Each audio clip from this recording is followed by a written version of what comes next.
Good morning, good evening, or good afternoon, and welcome to an extra special edition of Across the Pitch. My name is Phil Kennedy, and I'm excited to announce that today one of my co-hosts, Darren Woodhead, has been able to arrange a very special guest with us. And today myself, Darren, and Tony Robinson will be talking to Dave Barron, who perhaps, other than John Coleman and Jimmy Bell, has more time as a player and manager of Accrington Stanley than anybody else. From 1970 through 1982, Dave was not only a player and captain, but also managed Accrington Stanley. So we're very excited to welcome him to the show. Thank you for joining us today, Dave. Hi, Dave. Thanks for joining us. I know we've been lining this up for a while. Really nice to speak to you. We've got plenty of football chat, plenty of Stanley chat to go through between myself and Tony, haven't we, Tony?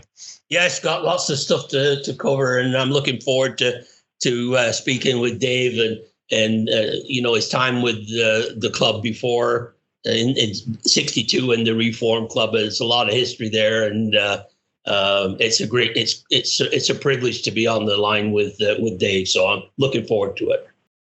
Yeah, good stuff. So, right, Dave, we're going to jump on to when Stanley were reformed, etc. But you've got quite a story that goes back to the old Stanley, haven't you? And how you were the old Stanley of '62. The old Stanley, indeed, yeah. '62. Yeah. You were due to make your debut, weren't you? In the famous. I was due to make the debut, and unfortunately, the game never took place. Stanley went into receivership, and unfortunately for me, it never happened. How did you actually find out about it, Dave? Did somebody tell you? Were there rumours around it beforehand? How did it work out? Well, there were rumours, yeah. Also, we turned up for training, and speaking to some of the first team players, one or two were in tears because obviously it was full time and it was their livelihood, it was quite a shattering time, really. Not so much for me because I was just a kid, but for some of the older players, yeah, it was. Yeah, I can imagine. So, obviously, Stanley folded. You're a 16-year-old. Where did your football journey continue to then, Dave? Before you ended up, obviously, we'll come on to 1970 and Stanley. So, what happened in the meantime? In the meantime, the second team did carry out the fixtures until the end of the season, but they couldn't go as Accrington Stanley. I think they went, if I remember correctly, it was as they renamed as Accrington FC. Yeah, and they did complete the second team fixtures in I think it was then the Lancs combination. As I say, I've been quite a regular in that team, and I've been scoring quite a few goals. So obviously things were going well for me at that time. But as I say, we completed the season, and I think also we started the following season. Or did we? No, we didn't. Well before that, I think if you remember the name Michael Ferguson left Stanley for Blackburn Rovers. Yeah. I think that was in '61, and in '62, Blackburn approached me and signed me professionally on a contract for 2 years. So by the time I was 17 and finished up at 19, I'd been with Blackburn, and unfortunately, things didn't work out for me there. Yeah, so there'd be they would be in the first division then, wouldn't they, Blackburn Rovers at that time? They were in the old first division. Yep. Yeah, they were indeed, and it was they were going quite well in the first season back in, I think, and that was I was training with players like Ronnie Clayton, Brian Douglas, Andy McAvoy, the Irish lad, and they were good players, yeah. Yeah, all internationals. But unfortunately for me, at the end of my 2-year contract, I wasn't retained. Jack Marshall, the manager of the day, sort of hinted that had I been a bit rougher, a bit more robust, we might have got somewhere with it. But I immediately followed that up with Harold Mather, the old Burnley footballer, who'd done a bit of work with the Stanley or the Accrington FC. Had taken a contract in South Africa, and he immediately came to see me and said, "Will you join us in South Africa?" So I played a season out there, and then came back from there and went to play for Ards in Ireland under George Eastham. Right. So yeah, you certainly got about then. It's so we quite got ironic. About in then, yeah. It's ironic that you said you got those comments about you while you were at Blackburn Rovers about not being physical enough, because one of our ex-guests, Bumble, said you were as hard as nails. So he said you're a good player and hard as nails. So it must have had an impression that you had to toughen up a bit. Yeah. Well, we came back in to play Lancashire combination football after Ireland, and I was over at Clitheroe with playing with Mel Widdop, who obviously played in the first reformed Stanley game under Jimmy Hinksman, and I think Mel would be he was the first skipper of the reformed Accrington Stanley, and from as I say, from Clitheroe and on from there, we came back with Jimmy. I think when Jimmy Hinksman was appointed manager of the new Stanley, I was his first professional signing, or semi-professional signing, should I say? Well, that leads me on today, because I was interested on how did you hear about the reformation, and when did Jimmy actually approach you to be one of his signings? Jimmy had been appointed, I think, well in advance of the first game, and it was all sort of public knowledge in and around Accrington that the club were reforming because of the old Accrington Observer. And the sports writer for Stanley in those days was a chap called Bill Palmer, who wrote under the pen name of Ajax. And so there was plenty of publicity going around as to what was happening with Stanley. And the old mayor of Accrington, Bill Parkinson, was very prominent in the reforming the new club. They had to reform as Accrington Stanley 68 because that was when the club was first reformed, 2 years earlier than the first game. Now, you mentioned the Accrington Observer there, and Tony, I know that you mentioned to me that when you had first moved over to Canada, that for a number of years, the Accrington Observer was really the only way that you had of getting news about the club. Yeah, as Dave mentioned, the Observer was really for me in Canada, was our, I guess you could say, the internet. It was our week-old Observer, was how we kept track on things. And but I find that's interesting, and what Dave just mentioned about the information coming out in the paper. And the first game, I watched your interview you gave a few years ago, Dave, and you mentioned it was quite an occasion, and that there was people, like a lot more people in attendance than they actually reported, and they were just sort of all the way around, standing around the pitch, a lot different than today. Well, in those days, there was no pitch. There was only a pitch in name only.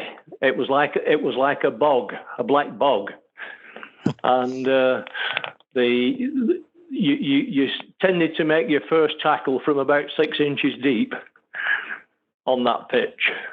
It was fine at the beginning of the season, but by the time you got sort of into October, there wasn't any grass on it, and it was quite a feat of endurance to stay 90 minutes on there. Before I turn it over to Darren, I just wanted to ask you one question about Jimmy Inksman. His Jimmy, son, his son. He had a son, David, and I spent a year with him at the College of Further Education in 69-70. Did he actually play for Stanley? Did you play with him at all? Yes, indeed. Yeah, I played in the same team as David. Yeah. He had. I do remember he had those great long flowing locks, and I imagine he was probably a pretty pacey player. Was he? Did he have some speed about him? Yes, he was quite quick. Not as quick as me, though. Okay.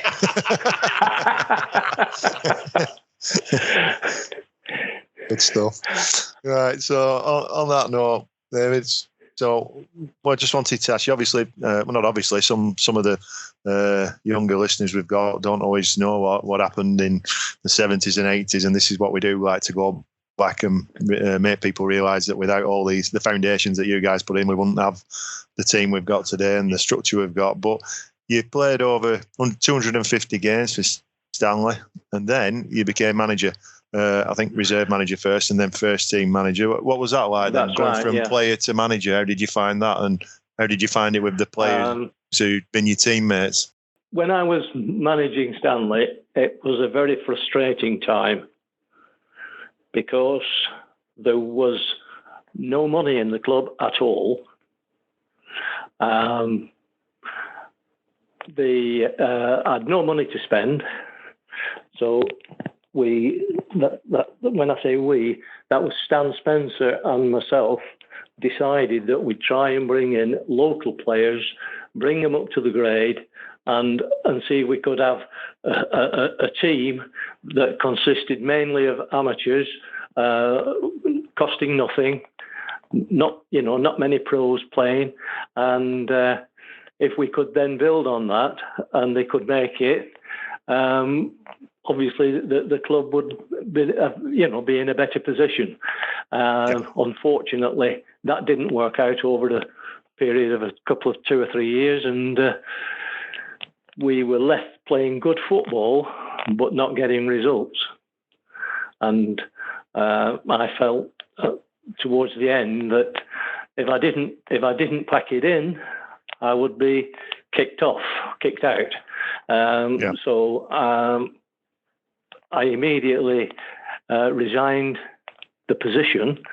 We had won leagues and we had. Yeah, I'll just come on to that. You've won two championships in 4 seasons. So, you don't do yourself a disservice. You'd obviously been successful. Well, yeah, to a point, but as I say, money came into it. Yeah, and.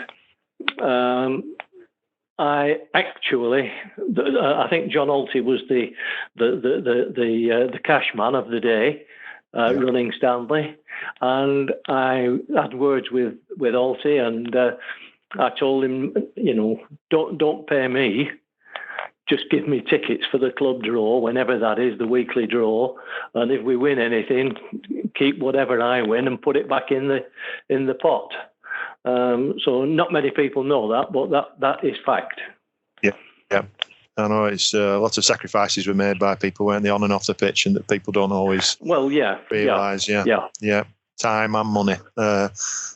So just around that period, I just wanted to ask you also about Dave Hargreaves, because sadly no longer with us, and he used to speak to us and on across the pitch and football on the Stanley memories, etc. But we never got the chance to interview him, unfortunately. How good was Aggis, Dave? I sold Aggis to Blackburn Rovers. Yeah. And I actually went down to Blackburn when we didn't receive any fee for him at all. And I spoke with the secretary of the day at Accrington. Can't just think of his name now. And I sort of threatened to sort him out if he didn't cough up. So I eventually came back and gave John Alty a cheque for £1,000, which was big money for Stanley in those days. Yep. And unfortunately, Dave didn't make the grade. one reason only, and that was the problem with Dave Hargreaves, was playing at Stanley's level, he was brilliant. When he got to Blackburn Rovers level, he needed to train much harder than what he did. Yeah. And that was Dave's problem. He didn't train hard enough. No. Yeah. You could get away with natural ability at a lower level. Yeah. The ability that guy had and the speed, he was so quick over, a short burst. Very, very quick. It was like lightning. And his ball control was good. He could shoot. He could head a ball. He had everything going for him, except, as I said, the will to be one of the fittest players in the country. Put it that way. I think he could have made it had he gone on to do that. Applied himself a bit more. Yeah, I get that. Yes, so exactly. Yeah. When you decided you'd had enough with Stanley for different reasons, and it must have been exhausting at that time. But did you stay involved with football after that, or did you call it a day altogether, Dave? No, I think I did play a couple of friendly games here and there, and one thing and another, but nothing serious. No. Yeah. No, it was finished. I had also got 3 kids who were quite into sport as well, so it did enable me to spend a bit more time with them. We know what that's like. Yeah, we know what that's like. Yeah. Dave, when you look back now to 1962 and the club going out of business, would you say that was a blessing in disguise as the way you see the club today?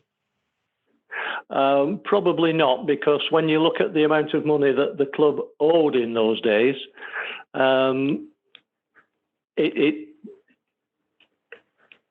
it was such a minimal amount, 60,000 quid or just over, I think it was.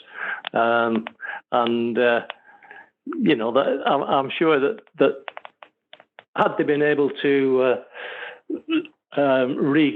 recall the letter which they attempted to do from Lancaster Gate, they may well have stayed, as a, I don't know, maybe not quite so successful as they are these days. But it would have been. If they, like you said, if they'd have been able to get that letter back, and that club had carried on, it's a whole different history is written, isn't it? Because you're probably still at Peel Park, and you wouldn't have the Wham Stadium and what everybody went through. It would be completely different, wouldn't it? Oh, well, yes, but you would have needed the backing that Stanley have received over the years, i.e. Eric Worley and the current chairman. Yeah. Yeah, so without the reformation, you don't get that. That's true. But there were businessmen in Accrington who were quite capable of sort of taking over at the time, but it never happened, unfortunately. Yeah. When you mentioned, we talked about the first match at the Crown Ground and people milling around and standing around the pitch.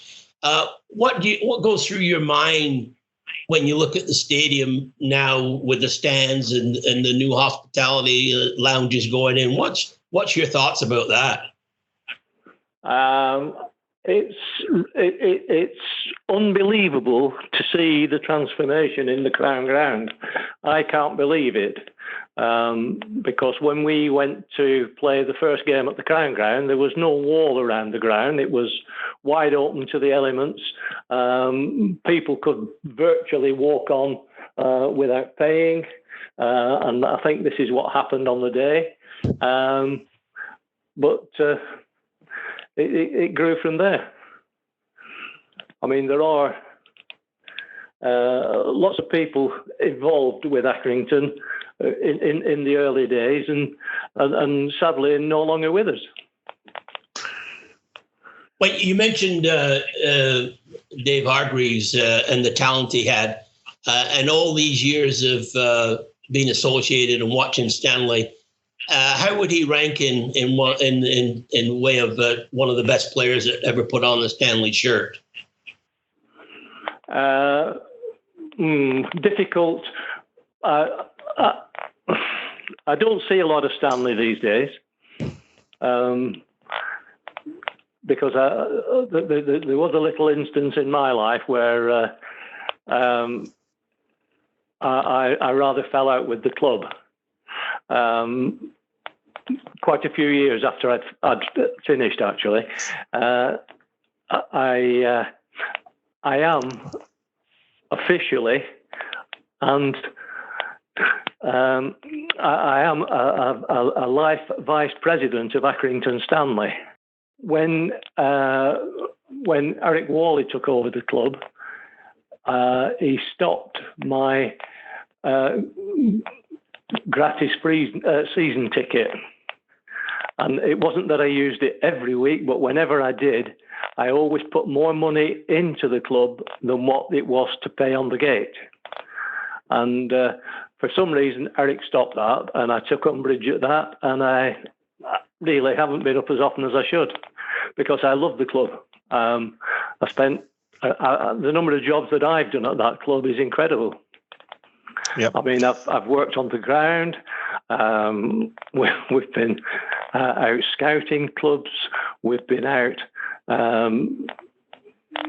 Literally, we literally built a wall around the ground. The first wall that was ever put around the Crown ground.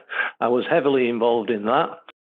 There were things that we did a lot of work in our time there, and it just felt like you've been kicked in the teeth, Yeah. Well, I think there's many stories of Eric Worley and when it comes to money. So I think this is another one. I hadn't heard that before, but it's I think it's within what we know of Eric.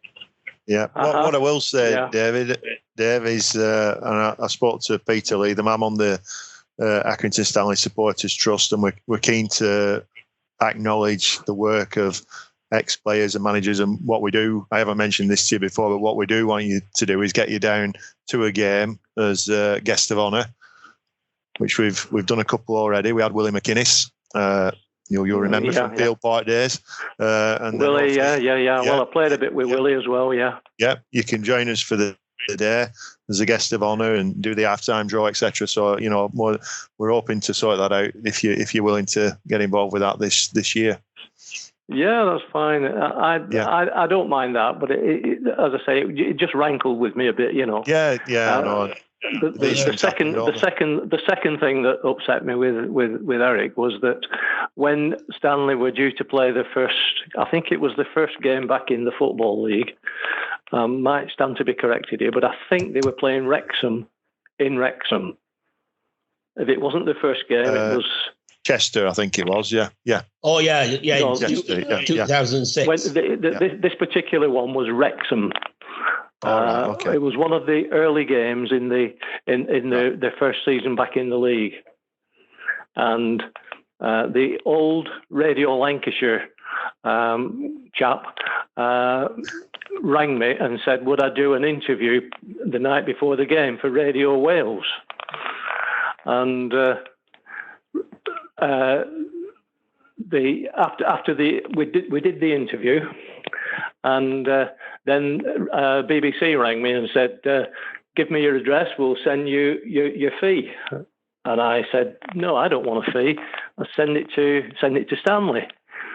And he never acknowledged that he'd received it. And that was the thing, and that was something else, he upset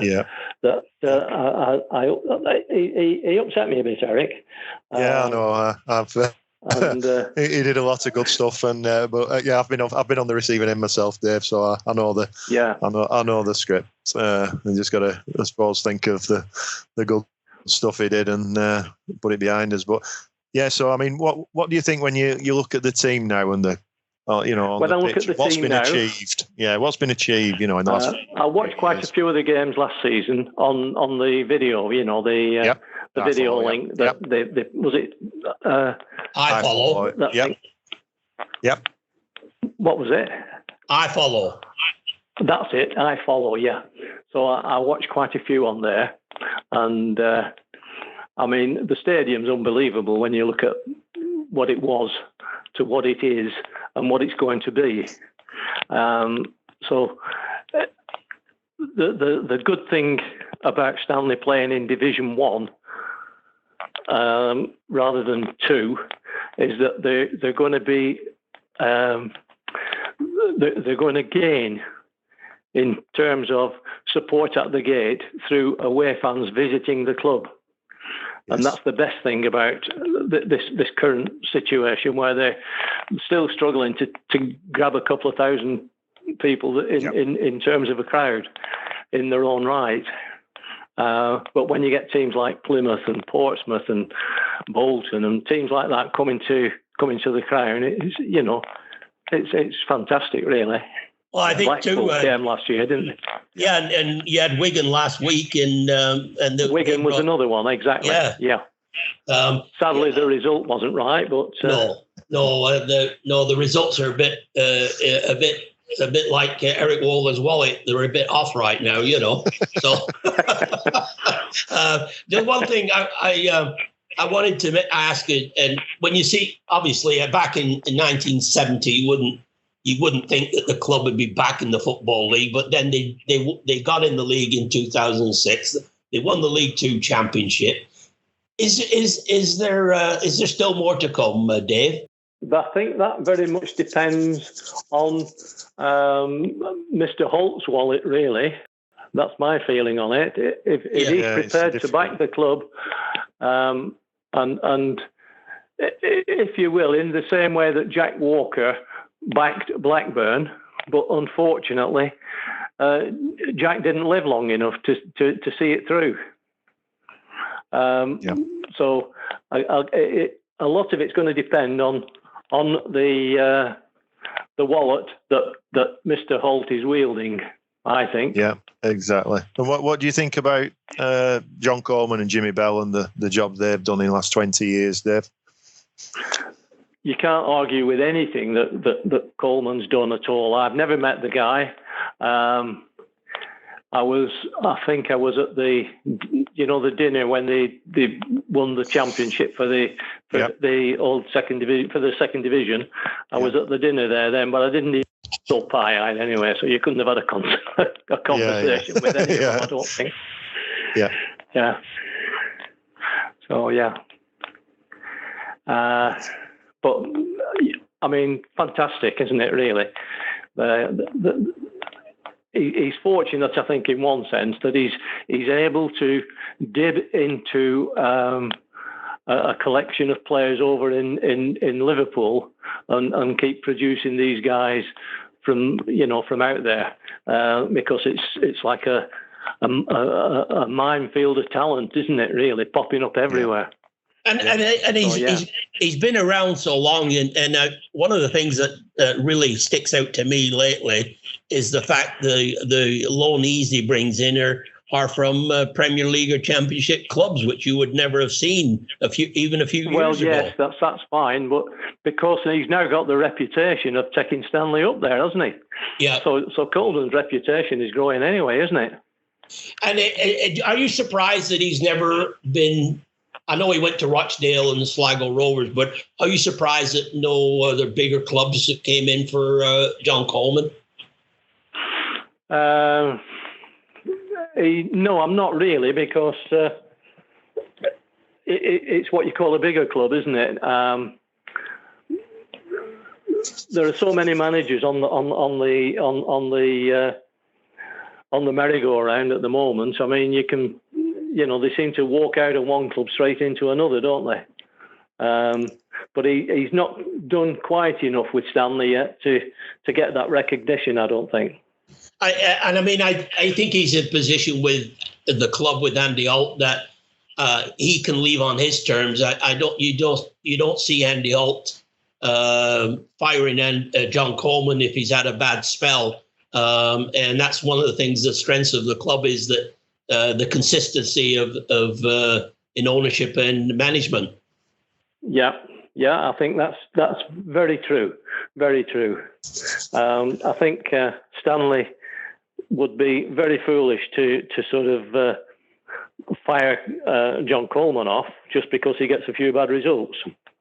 Exactly. Exactly. He's got plenty of. He's had a problem with. I know he's had a problem with his centre forward recently, hasn't he?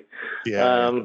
And that's purely because the guys mix him with international players who are giving him, come and play with us, come and do this, come and do that. You should get this, you should get that, and it's a vicious circle, unfortunately, in football these days.